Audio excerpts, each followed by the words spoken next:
আপনিও কি আপনার মোবাইলের ওভারহিটিং এর সমস্যায় ভুগছেন? অর্থাৎ আপনার মোবাইল অল্পতেই গরম হয়ে যাচ্ছে, 2-4টা ভিডিও দেখার পরেই আধা ঘন্টা 10 মিনিটের মধ্যেই গরম হয়ে যাচ্ছে অতিরিক্ত আগুনের মতন। আবার মোবাইলে চার্জে বসানোর পরও আপনার মোবাইল প্রচণ্ডভাবে গরম হয়ে যাচ্ছে, মনে হচ্ছে এখনই ফেটে যাবে। তাহলে আপনি এই ভিডিওটি শেষ পর্যন্ত দেখতে থাকুন, কারণ আমি এই ভিডিওতে আপনাদের এই সমস্যার সমাধানের 100% সলিউশন দিব। তাহলে চলো আমি তোমাদের আমার মোবাইল স্ক্রিনে নিয়ে যাচ্ছি কিভাবে এই সমস্যার সমাধান করতে পারো মাত্র কয়েক সেকেন্ডের মাধ্যমে। প্রথমে আপনি আপনার প্লে স্টোরে চলে যান। প্লে স্টোরে যাওয়ার পরে উপরে লেখা আছে প্রোফাইল আইকন, এই প্রোফাইল আইকনে ক্লিক করতে হবে।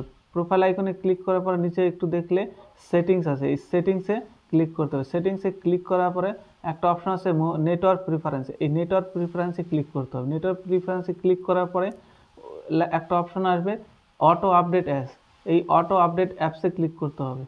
অটো আপডেট ক্লিক করলে 3টা অপশন দেখা যায়, একটা হচ্ছে over any network, over wifi only আর ডোন্ট অটো আপডেট অ্যাপস।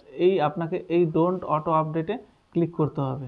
যদি প্রথম থেকে থাকে তাহলে ঠিক আছে, যদি না থাকে তাহলে আপনার ডোন্ট অটো আপডেটে অ্যাপসে ক্লিক করতে হবে।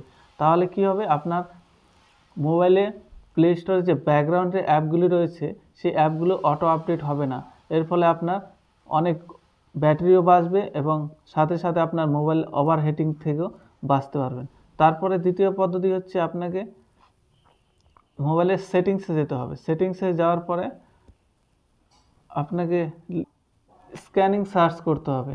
স্ক্যানিং সার্চ করলে আপনাকে দেখতে পারবেন ওয়াইফাই স্ক্যানিং এবং ব্লুটুথ স্ক্যানিং, যে কোনো একটাতে ক্লিক করলে আপনি চলে যাবেন ওয়াইফাই স্ক্যানিং এবং ব্লুটুথ স্ক্যানিং। এই দুইটি অপশন যদি চালু থাকে তাহলে আপনাকে দুটোকেই বন্ধ করে দিবেন। তাহলে আপনার মোবাইলের ব্যাটারিও কম খাবে এবং আপনি মোবাইলে যে অতিরিক্ত গরম হয়ে যাচ্ছে, খুব তাড়াতাড়ি হিটিং সমস্যায় ভুগতেছেন, সেই সমস্যার সমাধান আপনি অনায়াসেই পাবেন।